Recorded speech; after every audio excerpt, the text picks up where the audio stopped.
Welcome to Off the Wall. My name is Trey. Thank you so much for taking the time to watch, listen. If you're watching on YouTube, listen on Apple Podcasts or Spotify, appreciate you for being here. Thank you for checking it out. We've got a really good show for you today. We've got one of the legends of arena football. His name is Ray Philyaw, as you see in the title here before you clicked here.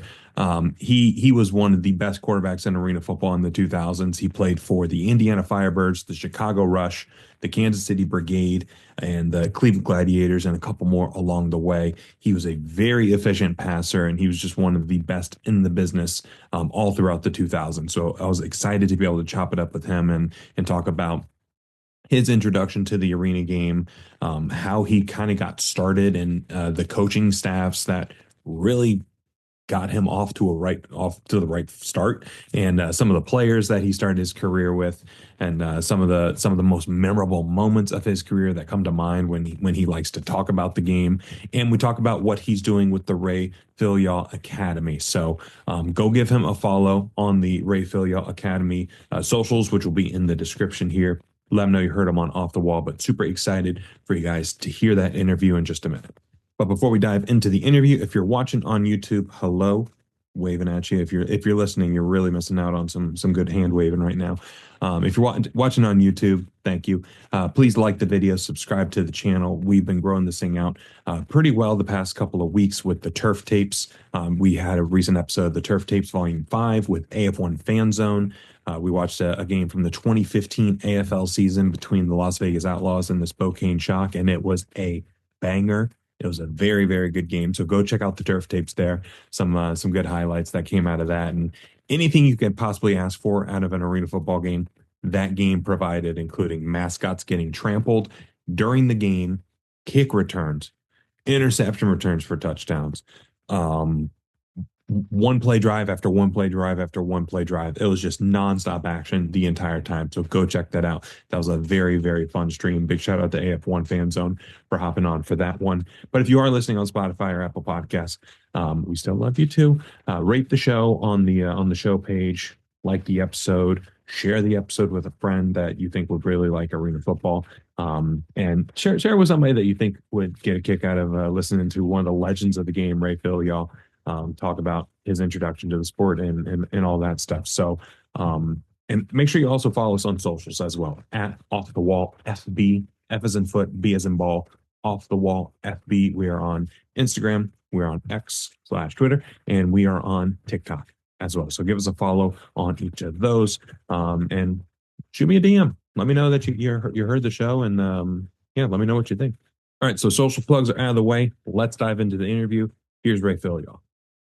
All right, joining us on the show this week, we have a former AFL quarterback who threw for over 500 touchdowns and 26,000 yards in the Arena Football League in the 2000s. He also runs the Raymond Philyaw Academy for youth football. It's Ray Philyaw. Ray, really appreciate you joining the show today. How are things going in your world? Thanks for having me, Trey. Pretty cold down here in San Antonio, man. So lived most of my career in the Midwest, and when it gets in the 30s here, it's freezing because it's always in the hundreds here. So but going good. I can't complain right now. Yeah, and I know it's you're a busy man with training sessions, and so I really appreciate you coming on the show. How have those been going lately? Are the kids suffering through the cold to get some reps in? Today, I have an indoor facility here outside Nice, of the academy. I'm also the general manager of the D1 training facility. Cool. So majority of my training during the weekdays are indoors. Today was actually a good day, Sunday afternoon. So we had the sun out. So today was actually not bad outdoors, but nice. Weather has been holding up for us here. We're far enough south where we don't really get the freeze. But again, when it gets in the 30s here in San Antonio, man, it's pretty cold.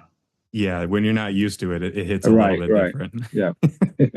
So to kick things off, tell us a little bit about your football journey and what led you to arena football in the 90s and 2000s.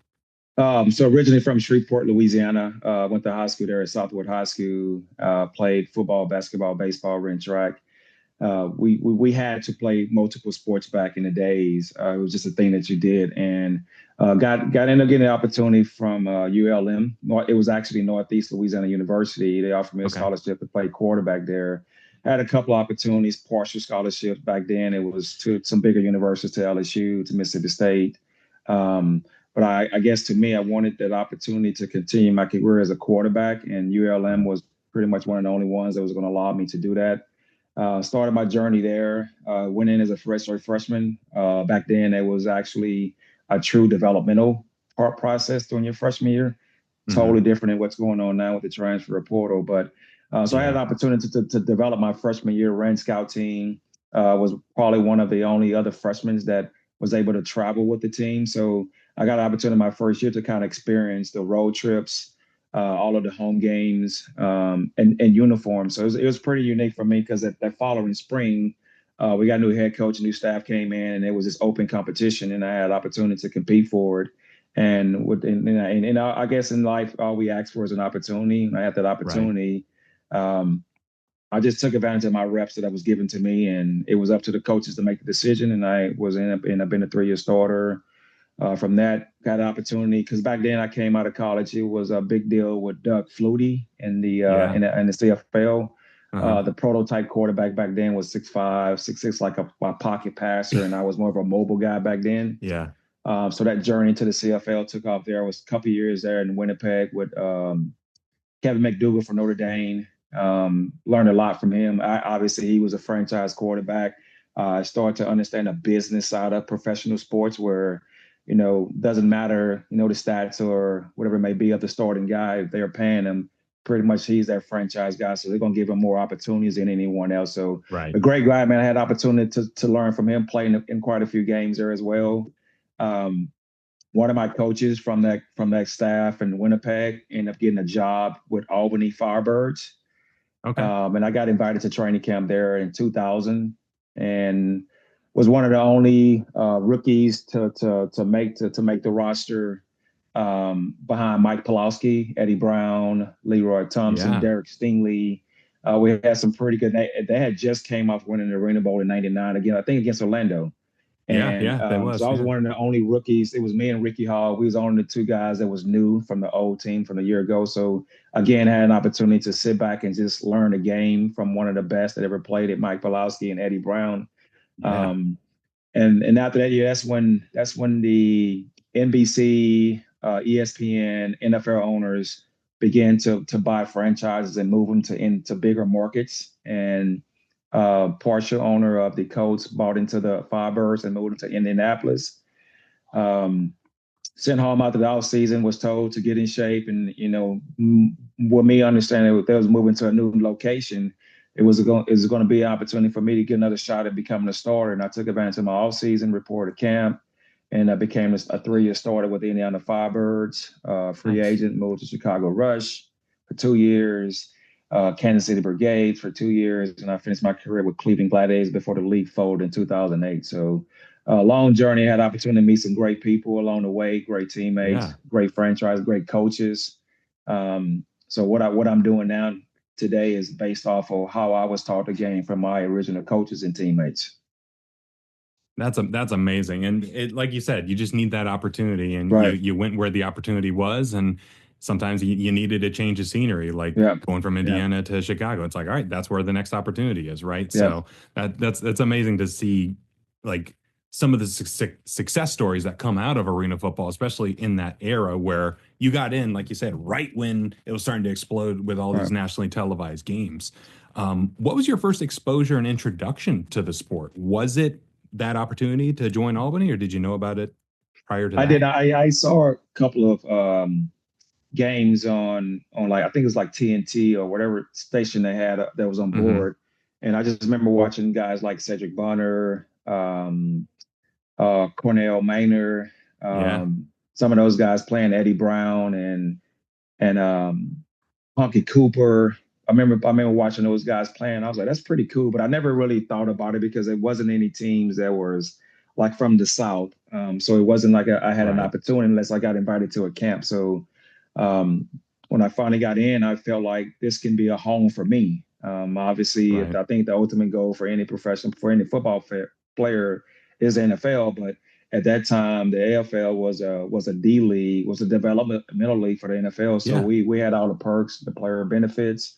The AFLPA was behind us, so it was pretty legit. And it was I know we have leagues nowadays, and and you hear guys say they play indoor football, but I wish some of these young guys had an opportunity just to see how different it was because Right. every week they brought in guys from the NFL to take your job because it was guys from the practice squad in the NFL. It was guys that the NFL was trying to scout and get more film on. So not saying it's not happening nowadays, but it was legitimately hard to keep your job because they was always trying to replace you. And Yeah. I think I just wasn't willing to give up my job, and I enjoyed the life that it gave me, and I just wasn't willing to give it up as just yet. So, but I was blessed to have an opportunity to play it for over 10 years.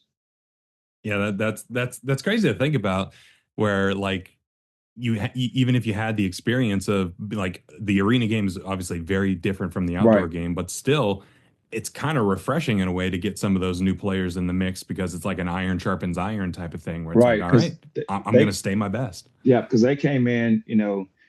I mean, you'll be amazed at some of the guys that they brought in. And it was. I think to me, it was more of me standing on my toes, and Right. I think the coaches, talking like Coach Hornsey was one of my favorites, along with my Coach Daly. But Coach Hornsey was that guy. After I retired, I called him back and said, "Why was you always hard on me? You was always hard on me. You would tell me I'm too short. You would tell me I couldn't win. You would tell me I couldn't do it."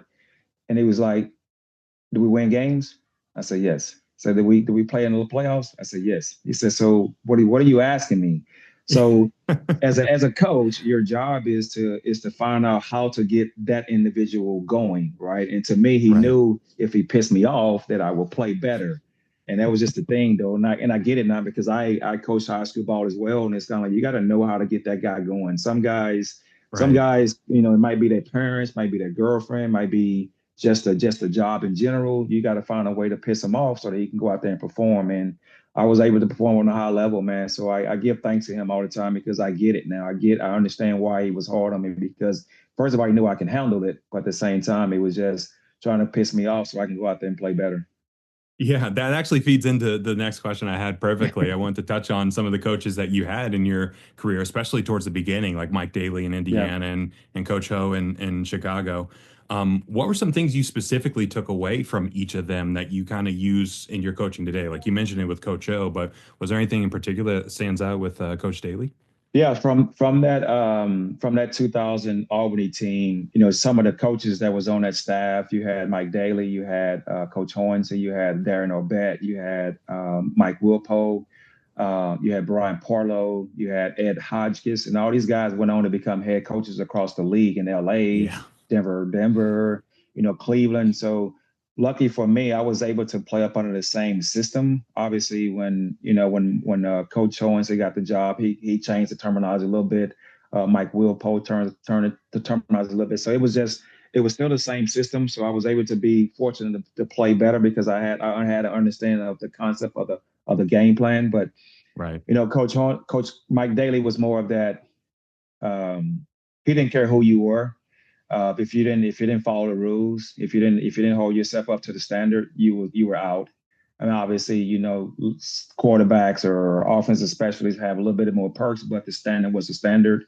Right. Mike Yeah. Hornsey, he's not going to micromanage you. He's going to give the playbook to you, and whatever sticks, that was where he was going to run. But he was more of a Coach Hornsey. We used to play quarterback games every morning before practice, so he was that coach that wanted to be a part of it, right? He wanted to Mm. show me that he can do it, and it kind of helped me. Because I'm not gonna let a guy, my coach, beat me. You know what I'm saying? So No, he was no, more of can't that have guy. He that. was more of a competitor, though, right? Um, Mike Wilpo and Brian Parlow, they was the younger of the coaches, and getting their feet wet. But I just learned, we talked about the attitude. We had a statement that they passed out in 2000. It was attitude. It's your attitude is going to determine, everything. And so to me, it was more about the attitude. And I look at like I implement it now in my academy or in my everyday lifestyle. On it's your Yeah. attitude. You wake up every day. There's an attitude that you're going to have, though, right? Is it a good one or a bad one? So I think from all of that, I've just taken in from my coaching staff is that when times will get tough, people are going to judge you on your attitude. Yeah, because ultimately that's what you can control. Like That's you what you can't control. control you can't control a lot of Yep. external factors, but you can Yep. control Your your attitude. effort and your Yeah. attitude, right? So Yeah. that's amazing that you had such a, like in hindsight, such an all-star cast of I know. coaches in your first year in arena. Like that's those names, those are some serious names in arena And football. I didn't think about it until, everybody started leaving. I'm like, I look back at the 2000s coaching staff. I'm like, dang, look at all these coaches. And they Yeah. all they all became head coaches eventually. So that's just like you said now in the NFL, you see these coaches, head A coaches, and coaching then tree. they're that Yeah. coaching tree type of deal. So it's just Yeah. a coaching world is a fraternity, man. And so I'm just blessed. Again, I'm blessed to have, and they were all father figures as well too. So Right. so that's a good part about it. I was away from home, young kid, and was able to have that father. They got on me, but they also loved on me as well too. So I try to transfer Right. that to my kids nowadays in my academy. That's awesome.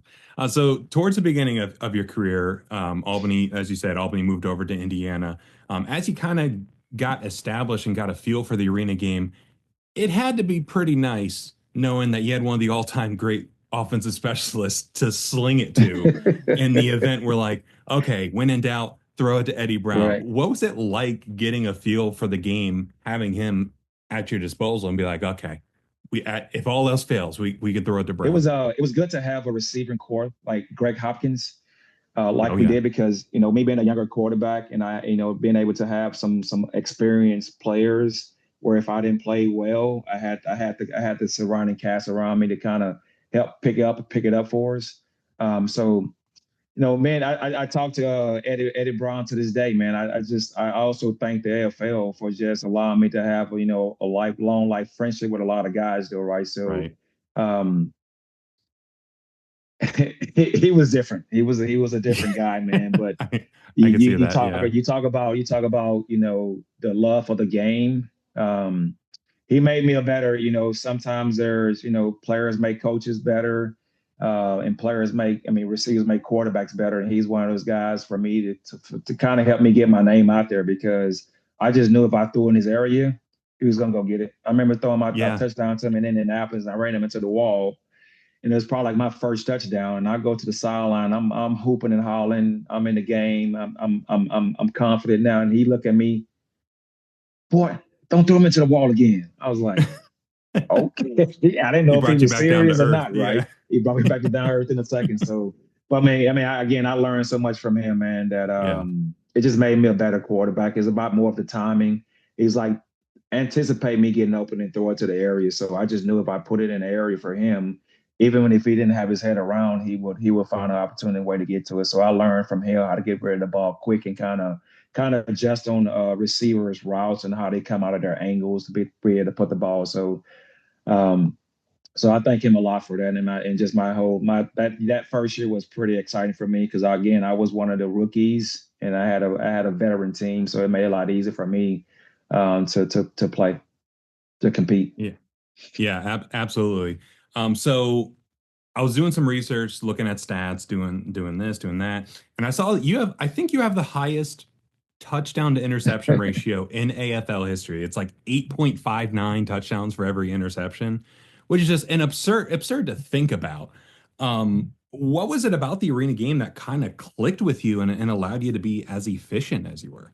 I think it came down to the classroom part of it. I just look at the coaching staff that I had, on how they were able to break it down and simplify it for me. Right, everything is a Right. is a read guide, though. Right, so I look at like Jaden Daniels now with the Commanders, and Yeah. how a rookie quarterback in the NFL is just playing lights out. And I think about that offensive coordinator. He's doing a great job of allowing him to read, less guys, right?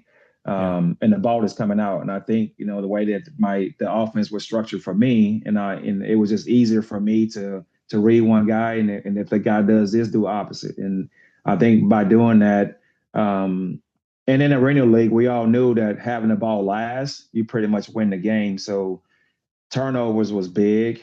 Getting the ball back at halftime was big, and having the ball last. And every time that you would turn the ball up over back in the days, you lose a game, right? Yeah. And it was just like it wasn't really any stops. It was just offensive, even though there was some great defense. But the quarterback play, the offensive schemes back then was off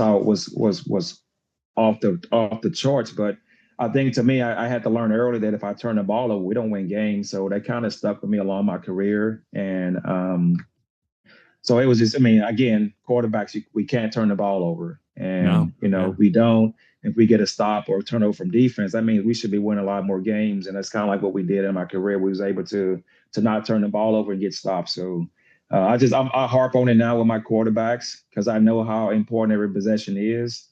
If I give that guy over there more reps, more drives, he's going to beat me because he's good as well too. So my job is to limit Yeah. him as many opportunities as I can, and I teach my quarterbacks that. Yeah.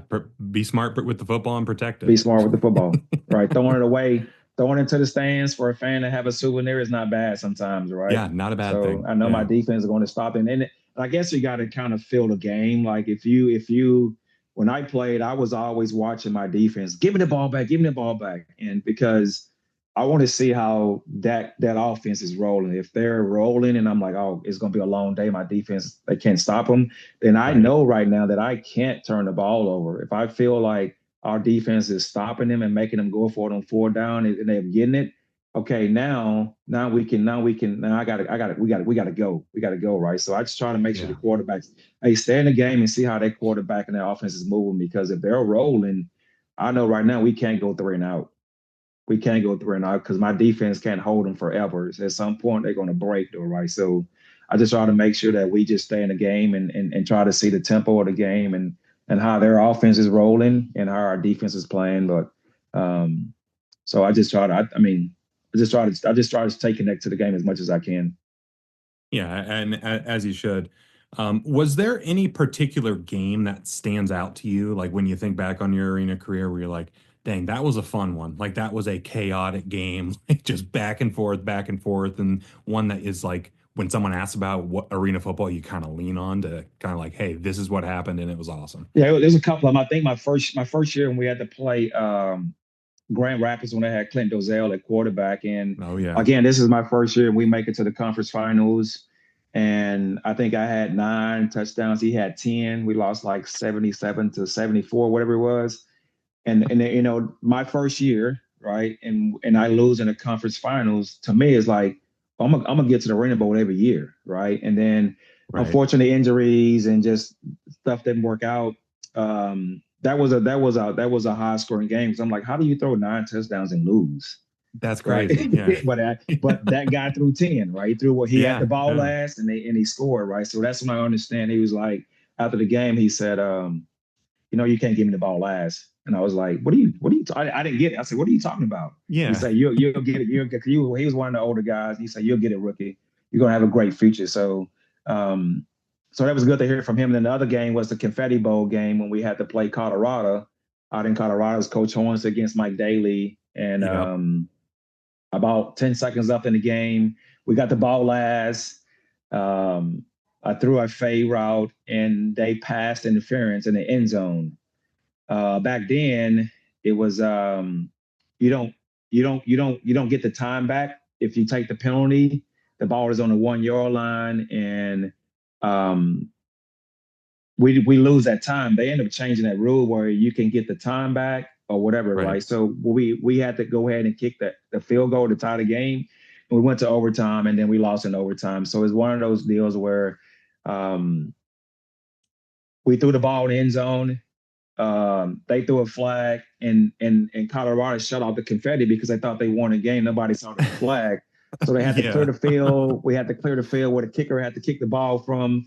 You see confetti around. You see this big clean spot, but we ended up making the field goal, but we ended up going to overtime and losing. So again, that was one of those games where um, players from both teams, we all played in Indianapolis, and I went to Chicago. They went to Colorado, so it was a bunch of guys that was former teammates. So it was a little bit special.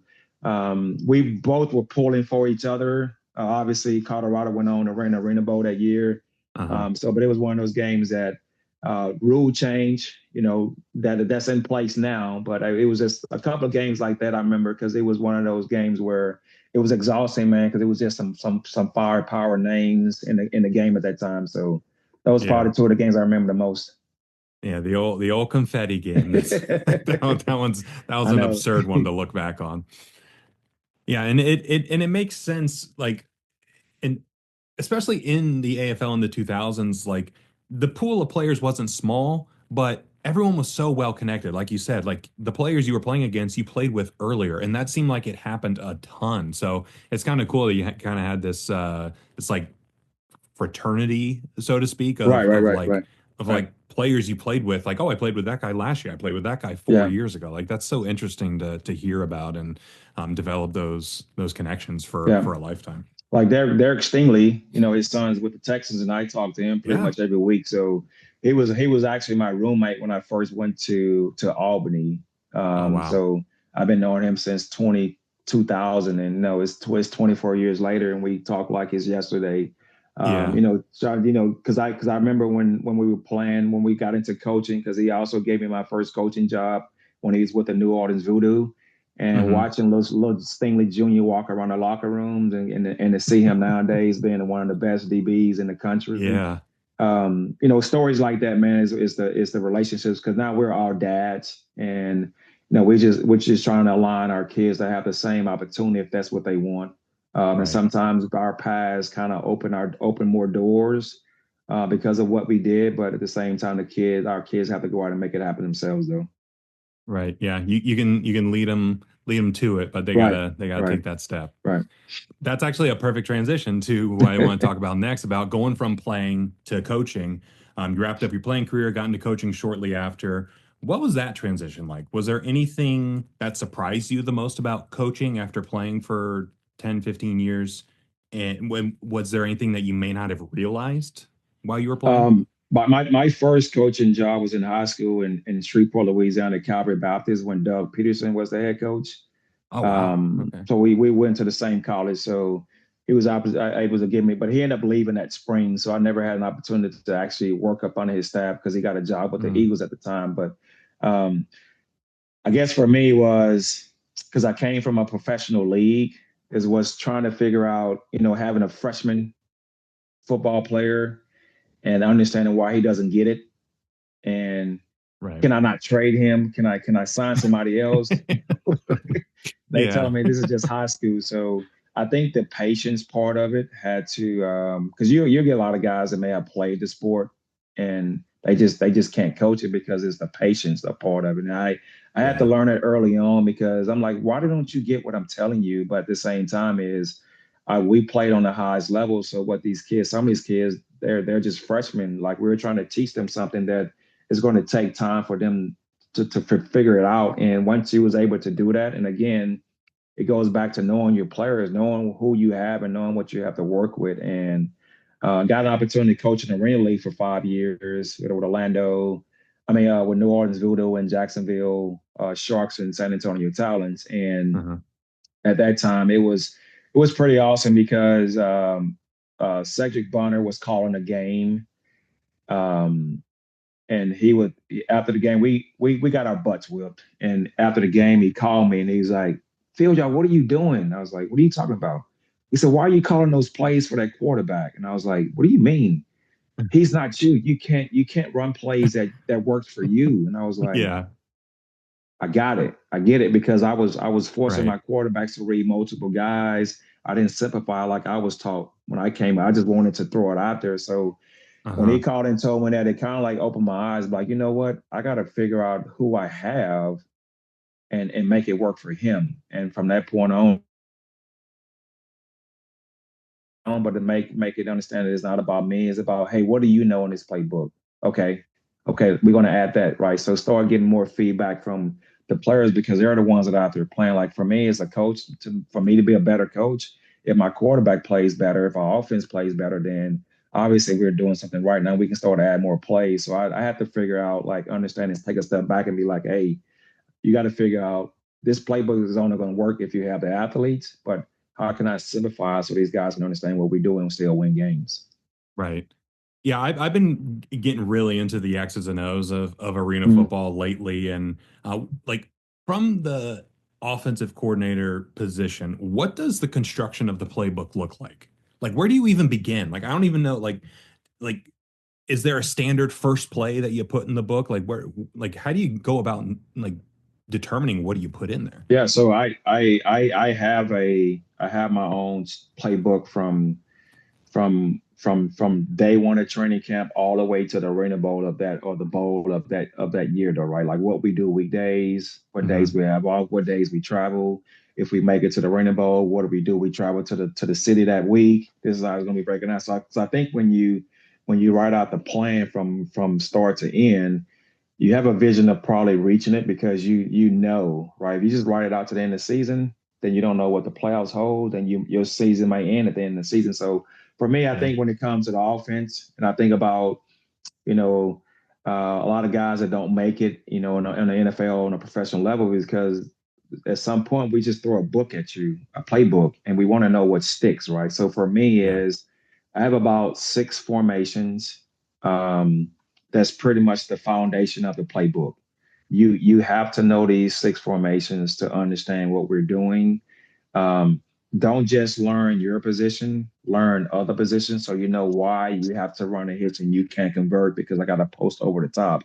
So Right. when you have someone that say, well, I can only play X, well, I'm gonna go and find somebody else that can play X and Z, right? Because Uh-huh. if you go down, I can still run my offense, right? So I think for me, it was more as you got to understand what the guy next to you is doing, so you can understand why you got to run inside. You got to inside release. If you go outside, you making it easier to cover both of you guys. So I think for me, man, it was more of the formations, because we can run 20 different formations. We can add motions to it and run one play, but it's 20 different ways that we run it, right? But that's Right. why you Yeah. have to understand the formation part of it, because if you know how to line up, I can motion X across. If you know how to line up, I can motion Z across, right? But we're still running the same play. But to me, it was kind of like I think to like when I started coaching high school is defenses get set, and if you motion again, they have to check to either a zone or man, right? If Right. they run with you as man, if they don't chase the motion route, is zone. So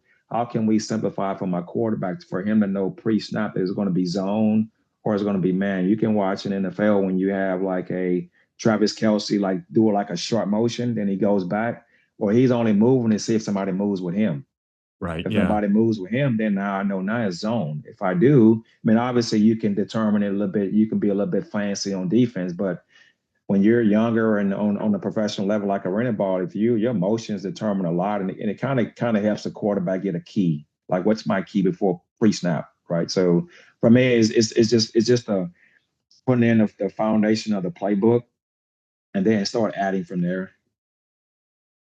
Yeah. It seems like it's so simple, but complicated. It's not complicated, but it's not simple. Like it's Right, somewhere in right, right, between. Like it's like right. you said, like there's 20 different ways you can run the same play, Same play. but Yeah. yeah, from the outside perspective, it's like, wow, they're doing all these different things. It's like, well, we're Not not really, reinventing the right? wheel here. Not really. That's it, right? So, because I mean, not saying that the defense side of guys are not smart, but it's just I just know if we go to something that you guys are not used to, you got to go to your call. Like if you line up two Right. by two, if you go to trips, we're going to automatically go to this defense. So you just checked out of it. So I'm making you play something else now that wasn't called from the sideline. Now I want to see how you guys adjust to that when it's just you guys and not the coach helping you out, though, right? So it's just formation recognitions. I want to make sure these guys are really studying our formations. If they're not, we may get one in. Yeah, make sure they're doing their homework. Yeah, yeah. So, like I mentioned earlier, I found you through social media through the Raymond Philyaw Academy Instagram page. Tell us about what the Raymond Philyaw Academy is, and how did you get started with that? My son actually he wanted to play. He wanted to go and throw the ball, man, and I found myself just kind of like playing with him a little bit. He began to get a little serious, and like in the seventh grade, Hmm. people started seeing me working with him at a high school, and started building clientele. Still had like full-time jobs, so it wasn't really a full-time type of deal. It was just doing on the Right. weekends and maybe an evening or so during the week. To that turned into last year I had five seniors getting there. They're all in college this year, including my son. So to kind of see when those kids came on about 4 or 5 years before that, when I had an opportunity to grow with them, kind of teach them the game, teach them how to be, on and off the field, how to really much be a quarterback. I think to Hmm. me, man, it's an opportunity for me to use my platform to mentor young men. Obviously, what I found out we were doing is even though we're doing quarterback training, my job is to make sure these kids understand about life lessons, and we're just doing it through football. So I don't take anything for granted. I'm just blessed to be able to, that there's other quarterback trainers in the city around the country.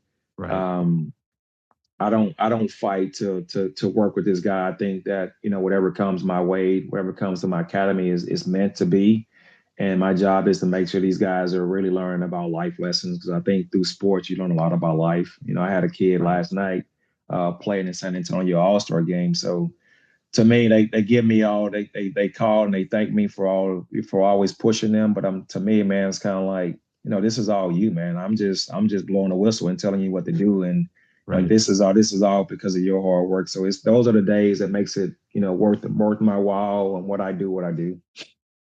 I bet you have some flashbacks to those Coach O conversations, like you were pushing me. I didn't realize you were pushing me at the, at the Right, right, time with right, right. And then some of the players you because when have. we train, I get on them a little bit when we train, and Yeah. but at the end, they always know how much I care though, right? So like Right. today, I had to actually strap it up and I threw with some of my kids today. And, they sometimes you have to show them like, I ain't gonna let you beat me, even though you can throw better than me. I can't let you beat me. It's just the mentality. So I want to teach them that, like, you got to have that killer instinct. But now I got to ice Yeah. my shoulder tonight because I'm playing with kids and I'm too old to be doing this. But for if I can do it, and I want to make sure that I can also when I teach my kids different drills, I walk myself through it so that I can know exactly what's up, what you should be feeling, how I should feel when I throw the ball. So you'll see me a lot doing it because I want to show them that I'm doing it. I'm just not setting cones out and tell you to do it. I'm doing it myself. So as long as I can, right? I know one day I won't be able to, but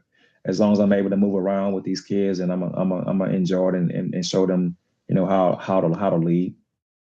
It's got to be pretty sweet though, showing them like, hey, coach, you still got it. Yeah, I Like, did. And some of the dads, some are like, oh my God, coach, you still got it, coach. I say I do, but my knees don't though. My knees uh-huh. says no. Yeah. So, right, this has been really great. I really appreciate you Appreciate it, taking the Trey. time and Yes, sir. taking the time to chat. Do you have any words of wisdom for players just starting out their pro football careers, whether it be in arena or the Yeah. outdoor game? I would say is just to learn the business side of the sport, man, because there's numbers, there's salary caps, there's a budget that every organization has, and Right. sometimes, you know, some of the coaches' decisions that are made, it's not from the coaches, it's probably from above.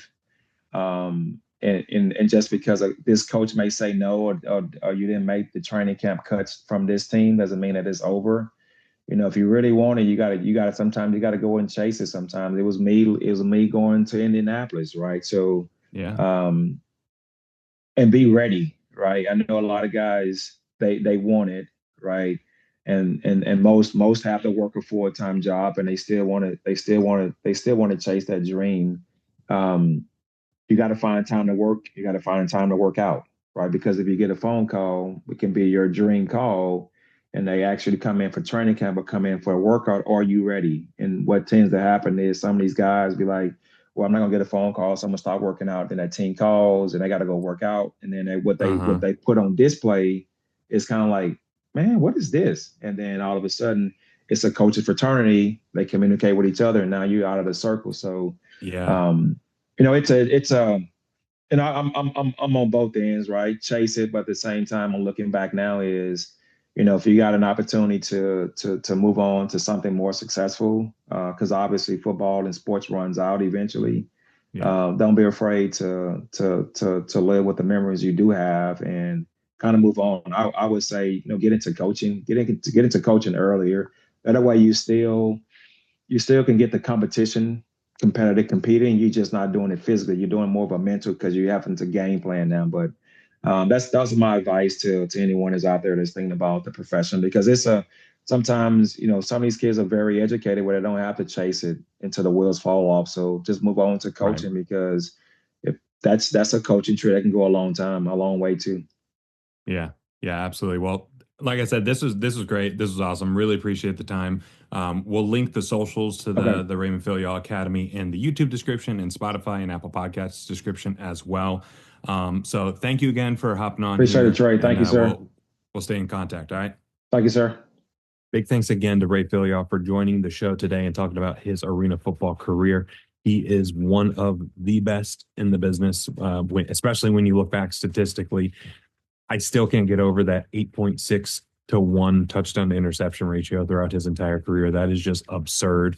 Over 500 touchdowns, 26,000 yards. That's a lot of yardage on a 50-yard field, and he was one of the best to do it in the 2000s. So big shout out to Ray. Again, go follow him in his passing academy that he has, the Ray Philyaw Academy, in the description, whether you're watching on YouTube or listening on Spotify or Apple Podcasts. Go give him a follow and let him know you heard him on Off the Wall. So we got a little bit of news to jump into here with the IFL and AF1. We'll start with the IFL, and the biggest thing from the IFL over the past week or so, we're still waiting on some announcements that have been promised, but the biggest thing that was announced last week was that Duke City has found a new ownership group. So it was a rough year for Duke City and the ownership group off the field. Lots of things happening in their world, and certainly hope for the best for the previous ownership group and all the things they had to deal with off the field, and that translated to some of the stuff on the field not being as great.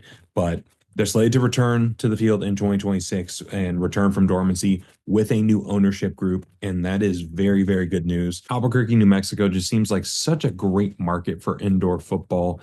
Not a whole lot of minor league sports going on in New Mexico, period. Some of the colleges there that make up the majority of the sports action. So it just seems like a market that can thrive if given the opportunity and if given the investment, both financially and like mentally from the ownership group to be able to fully go in and support it, not just for 5, 6, 7 months of the year, but year round.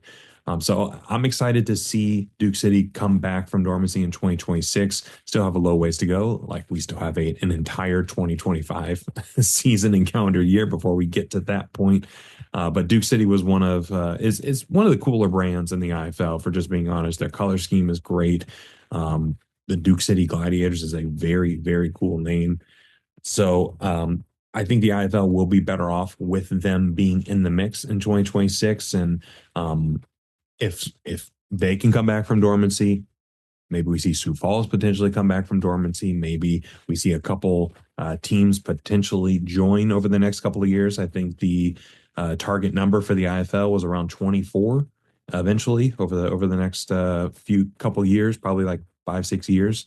So right now they're at 14 now. Am I doing that math right? Yeah, they're at 14 now. So there's some room for growth. And with the ever changing landscape of arena and indoor football, you never know what's going to happen in 3, 4 months, let alone a year from now. But Duke City having that new ownership group is a step in the right direction and a very exciting thing to see for fans of the IFL. Jumping over to AF1, we'll start with the Wilkes-Barre Mavericks, and Wilkes-Barre is finally starting, not finally, but they're starting to bring in some names and really fill out the roster. They've had a couple different tryouts to really bring in some local talent, local being to that Northeast Pennsylvania, New Jersey, New York area, bring in some talent from there. Because in an interview with the AF1, Coach Sean Leota mentioned this is Northeast Pennsylvania's team. So they want people from Northeast Pennsylvania to be on the team because they want to be representative of the area. But they did bring in a couple players from around the indoor world that have a lot of experience. And starting off there, we've got quarterback Ed Crouch. So he was signed with Wichita before they went dormant, and he really started to turn it on towards the end of the year last year with the Wichita Regulators, developed a pretty good rapport with the receiving core towards the end, and finally started to figure some things out as a unit. And he's a veteran quarterback. He's spent a lot of time in the indoor game, spent some time in the FCF a few years ago. So did Coach Leota. So kind of start to see the networking come into effect there. And Ed Crouch played really, really well in the FCF and really started to turn it on towards the end of the season last year. So leads you to believe that Coach and Crouch might be a good combination here. They might speak the same language before they even get to training camp in terms of that experience with the FCF, that experience that Crouch had last year with Wichita. So it could be a fascinating pairing. And sticking with Wilkes-Barre, Coach Leota might have been trolling a little bit, but he introduced an interesting thought. Darius Prince has yet to sign with any team. There were some talks on the Albany Firebirds coaches shows that he was in negotiations with the Firebirds to come back. He's been with Albany for the past couple of seasons, and whether it be with the Firebirds or the Empire, and has a really great relationship with that team and with that coaching staff that is there. But Albany seems to have moved on and signed 6, 7 other wide receivers to fill out that roster. And it doesn't seem like there's really a spot for Prince anymore. It seems like they've moved on. So Darius Prince is from Pennsylvania, and he played for the Erie Explosion in 2014. Why is that important? Well, Coach Leota was the coach for the Erie Explosion in 2014. So they already have that connection. He's from Pennsylvania. With there not really being a space for him in Albany anymore, just roster wise, just straight up numbers, he could be going to Wilkes-Barre. Coach was teasing it on Twitter. Could be a masterful troll job by Coach. So hats off to you if that is the case. But it makes sense, and then it's something that you could see happen. And Wilkes-Barre plays Albany. They're in the same division as Albany, so that would make some very intriguing matchups. And Wilkes-Barre has been very aggressive in terms of signing free agents. And I know Matt Rowland, who's been on the show before, he's not messing around. He really wants to win. He wants to make an impact. He wants to win a championship in year one.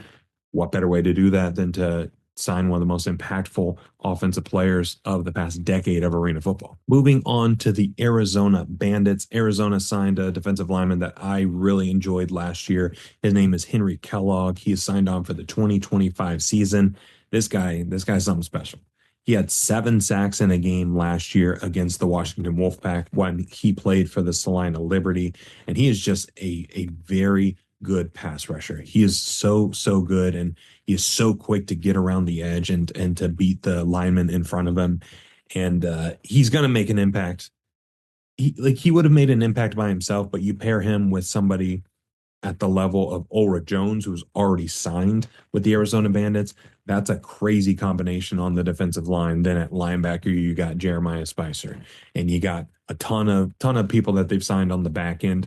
This Arizona defense could be one of the very best in the league, just based on what we've seen with the roster moves and who they have signed. So this defense is coming together very, very nicely, and we'll have to see how the offense can look. But the defense is definitely going to keep them in some games, which is, I know it's shocking to say in arena football, but the moves that they've been making, the personnel that they've got, they seem to be trending in the right direction. And then lastly, we're going to stop in Corpus Christi. We're going to talk about the Corpus Christi Tritons. They signed a couple players over the past week or so, but most notably quarterback Josh Hollins and wide receiver Arthur Anderson. So Hollins brings a ton of indoor experience to the Tritons. He played with the Gillette Mustangs and the Southwest Kansas Storm back when both of those teams were in the CIF. And then he played with the Kansas City Goats of the Arena League, the TAL, in 2024. So he brings a lot of indoor experience. And then Anderson, he played wide receiver for the Billings Outlaws last year, and he was a part of that run to the Arena Bowl, and part of the reason why Billings was able to make a run through the playoffs and ultimately win the championship. So won the Arena Bowl last year, bringing that championship caliber to the team along with Terrence Ames, who was with Billings as well. So a couple Billings guys will be in Corpus Christi this upcoming season.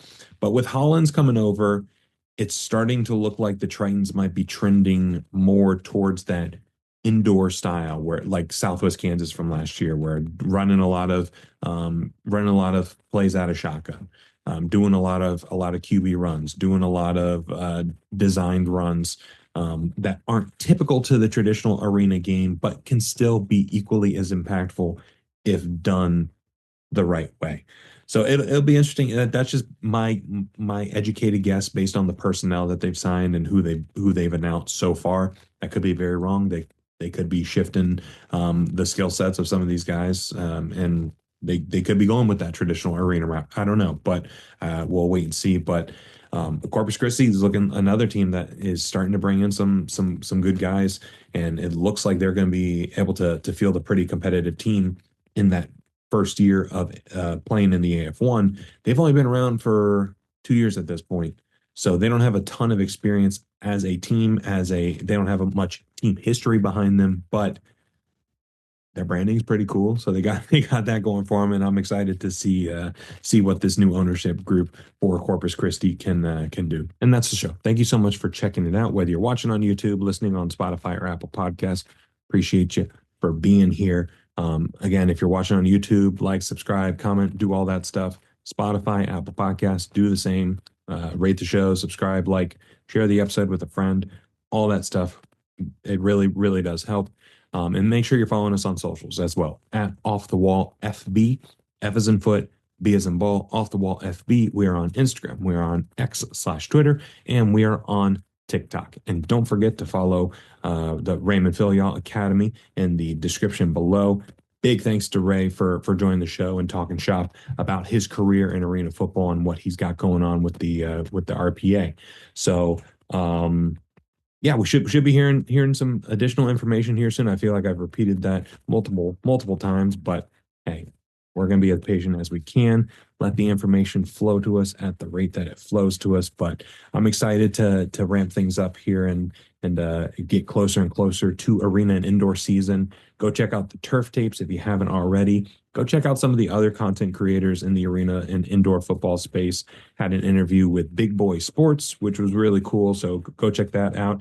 Kind of talked about the genesis of Off the Wall and my beginnings with arena football and what really inspired me to get this thing going. So I'll link that in the description as well, so you can go check that out. But yeah, follow on socials, and we'll be posting lots of things and stuff on there and get involved in the conversation. So there's only 24 hours in a day. The fact that you chose to spend about 45 minutes of that here listening to me ramble about arena football and talk with one of the legends of the game, Ray Philyaw, means a lot. So until next time, take care.